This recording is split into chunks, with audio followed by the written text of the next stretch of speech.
Hello, everybody, and welcome back to Trekyards, the sovereign king of the YouTube Starship channels. Dun dun dun! He is Commander Cocky. He's Captain Foley. Damn. Yeah, I know, right? Now, were you giving the Anyway. episode away, or was that just complimenting us? I didn't. What are we even talking about? I don't even know what we're talking Well, about. Stuart, you might have noticed that the Sovereign class is back, which is great. Oh, which is great. 'cause wow, what it a just coincidence! oh, interesting. I didn't plan that at all. Well, you definitely didn't plan it, Stuart. You just said it randomly. You improv that. Now, of course, we did just get a Sovereign in lower decks. So 2022, the Sovereign Year of Love, and in fact Picard, which happened this year as well, season 2. So yeah, three Sovereigns are back this year, all different models, all different whatevers. Stowe used Picard used the Stowe model. Lower decks used the Eaglemoss Nemesis model, I believe. This is the new Prodigy one, and we're going to compare it to both the Digital Domain Enterprise E Nemesis model, so the full canon model, and also the first contact model made by the Star Trek DS9 team, which was actually used in one of the trailers and could have been used in First Contact had they wanted to use their team for anything, but they used their own model. So this is not a canon model, but it was built by one of the internal Trek teams, and of course it's the First Contact paint scheme, which is far closer to what this version is. So I've done both because they are different as well.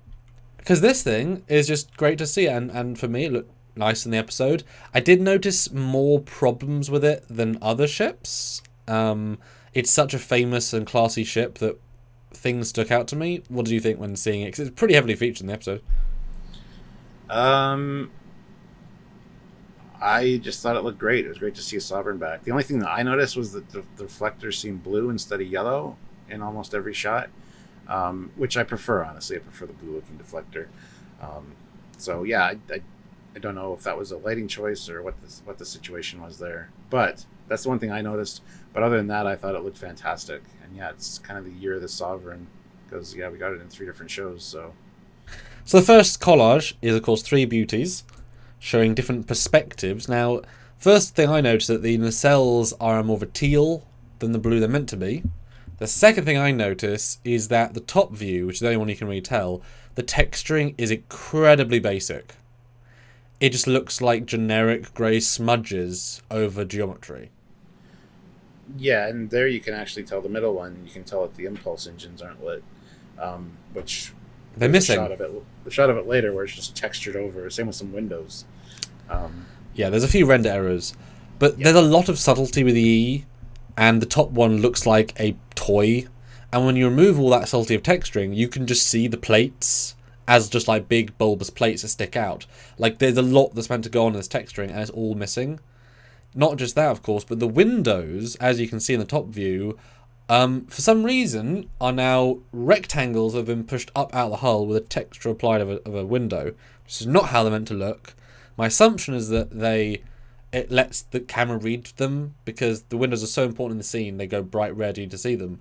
And if they were flat with the hull, as they are in every other E, they would be more subtle, but it looks very obnoxious when, like, in the front line, there's nothing going on and then just raised windows. Because you're telling me that this is showing that there's your hull, your quarters, and then another bit of hull outside of your quarters, and then a window in that. It's like double glazing. Why is there more glazing out? It doesn't look good. It looks really silly to me. You don't notice it in the other 2 views, but the top view, to me, looks pretty poor as a Sovereign, Yeah. I'll be honest. Yeah, there was quite a few shots, especially on the Akiras, where you can notice that the windows are raised up, and I don't know why they decided to do that. So I think I said it right. And also all the windows are lit. They shouldn't all be lit. It makes it look kind of lifeless, ironically. There should be a varying degree of on and off. It's one of the basic one-on-one tricks you do in ships is just variety, because not everyone's at work in that moment. People are sleeping. Some rooms aren't active.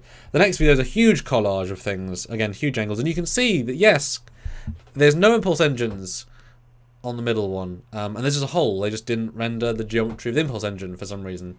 Oops. yep, there should be like ribbing in there that's going red. We'll see it you can later, see- but it's just...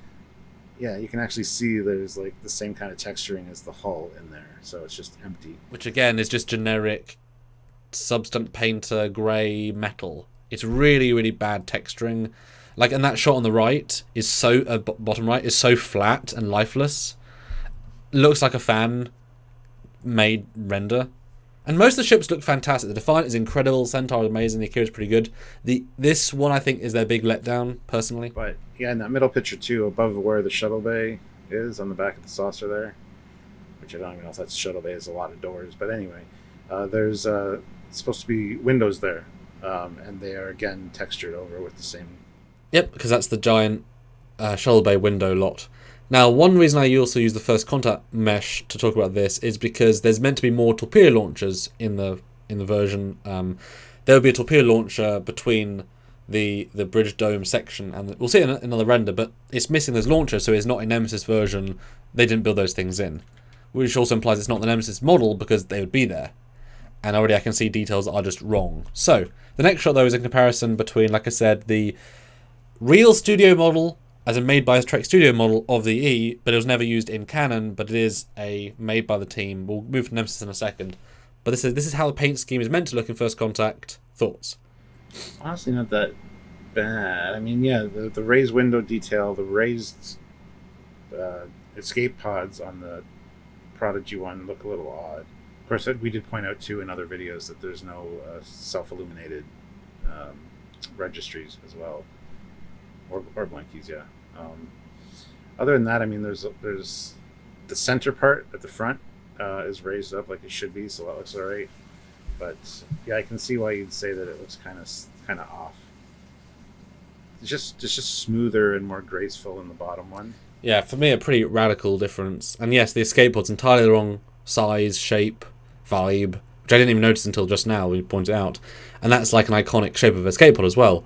Another thing to notice is that for some reason, where the registry is, just behind it, the entire hull is segmented into lots and lots of plates. It's not meant to be, and it's very obnoxious in the Sovereign close-up, which we'll get into later. There is a few plate lines in the E, but they're all integrated into the shape. That's just wrong. And yeah, windows are recessed, not extruding. You can see that. The next view, though, is the Nemesis version, which if they had used a model, they had access to this, guaranteed. Clearly not the same model, and we've asked that question for each one. And it looks very similar to the First Contact because, of course, it's the same ship. Like, they're trying to look like the same ship. So this is the only canon one. And that, also, when you put the Nemesis text string, the thing looks even flatter because it's not capturing anything of that. Yeah, there's even different geometry shapes as far as the secondary hull goes, where the deflector is, the bottom of the deflector. Plus, on the bottom one, you can see the glow of the impulse engines where they should be. You can see the hole where they are in the other one. So, next view again is a First Contact version of the. Again, this is the version that it's meant to represent in theory, and then we'll go to Nemesis, the canon version, in a second. But yes, impulse engines are just missing. Ooh, and they're missing extra windows I didn't even realize. A whole lot of windows, yeah. Like right underneath the bridge. That yeah. Oh yeah. Kind of area. Loads of windows. And even at where the pinstriping breaks, there's windows there as well on the actual model and not on the. And you can see also that all the panel lines are gone. There's no there's just plates, generically coloured plates versus carefully done panel lines. I mean, if you zoom into the space next to the shuttle bay, intricate detailing, beautiful. The Prodigy, nothing. I mean, flat metal. I mean, clearly it's just they just threw in substance and said metal grey. Which, you know, if this is their original build, the geometry is pretty good, but it's just wrong in so many ways. It's almost like it wasn't quite finished. Like they didn't have time to finish the details, and they're like, "Oh, we got to use it." And it's like, "Oh, well, it's not okay. Take it. Nobody will notice." No, I think that's probably right, actually, because there's so many things just missing or just wrong. That yeah, that feels like a very apt, and it's it's a complicated model. There's lots of things going on. It's not for the faint of heart to build, but it is. You're right. It's not doing so well. So the next shot, of course, the Nemesis. This is the canon version, and comparing these two, there's even more details, and you can see the shape of the hull is different.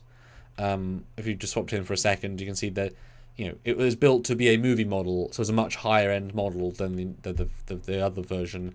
But yeah, I mean, so many different details. And I don't love the Nemesis paint scheme, but you could have still utilised this model, which they presumably have access to, and just toned down the blacks and made them more grey and made it more unified. But I mean, it's missing so many details. It's so flat and... Yeah, the shapes of the impulse engines. There's so many differences here. And even the BC deck is way different here as it was in the last one. More windows as well. Yeah. And again, this is the canon one, so... The next shot, though, is again, this is where you really get to see the plate segmentation. First contact, non-canon version, but licensed, and I think you also use it a little bit. What the hell are they doing with all the plates separated? It looks like a Lego brick. There's no reason at all for this. It actually makes it look less detailed, in my opinion, because it just looks like a basic... You notice the fact they're just square lines more. It's something I wouldn't have noticed without this comparison, for sure, but those are quite different. Yeah, and ugly. And then now, because the windows are extruding, the windows between the registry and the NCC just look so stupid. I didn't even notice them on the original version. I've never noticed them because they're so subtle, but they looked so stupid on this version. My goodness. It's also missing some windows again. Like right on that front part, there's supposed to be like a set of 4 windows right in the middle. They're gone.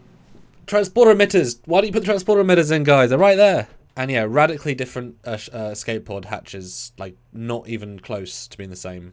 Simplified. They're just quicker. They ran out of time. They just skipped stuff. Next view though was, of course, the Nemesis version, the Canon version. Way more details. Different window arrangement. What you just said. So that's, different. But this is the Canon. So very different spacing of the NCCE. That's differently framed. The way the Enterprise itself is straight rather than curved. That's always a thing for registries for this era. They've not done that here. A second ago, we mentioned the transporter emitters. People might not know what those are, but if you look on the bottom one, it's the little mustache. That's what a transporter emitter is. It looks like on this ship anyway. And yeah, that would be a good detail to put in there because it's supposed to be there. Wow, I didn't even realize that was missing. And also the bridge dome is entirely different. It's just a lifeless sort of... Next shot, though, is a front view with a deflector. This is a little bit further away, a little bit less detailed, but how does this compare? Oh, the Captain Jot's a lot bigger on the Prodigy one. Oh my god, it is. Close, but not quite there for the secondary hull. Less refined, that's what I'd say. Because this is the movie one, so this is the... Like I say, and it looked great in the movie. It's really a nice model. And it's funny because a lot of these bottom details are still just plating, but they're just more elegantly done on the one from the movie. Pinstriping, different place and different design. The Prodigy was just red along the entire thing, wrong placement. Missing escape pods entirely from the secondary hull. And I just want to point this out too, because a lot of people are probably saying it. I have no problem with there being variations on the Sovereign class throughout the fleet. Older ones, refitted ones, battle damaged ones that have been repaired. So you update certain things, so they're not all exactly 100% the same. Yeah, I certainly agree with that, but the problem with that, though, is that then any ship from any show that's a bit wrong would just say, oh, it's a new version. And I was like, every mistake is now a subclass. Whereas normally you'd build things to a certain specification, especially if it's the Sovereign. This might not be, but if this is the Sovereign, which the last one was, that would be built at the same time as the E, and so it would be the identical. So maybe it's a redesign based on lessons learned during the Dominion War. Windows need to be extruded. But this view, I think, is a lot closer than the other views. I'll be honest. I think this this has a closer feel. But yeah, back to the first shot. This is why Trekyards are important, because you think it's really close. It's actually really far off on the small things. Big things, yes. I think they used the Akira from ILM. They didn't use the Nemesis model. And if they had, it would have been a lot better texturing straight from the get-go. Well, I mean, this is your guys' turn to chime in the comments section. Let us know if you noticed any of these things. What do you think of the differences?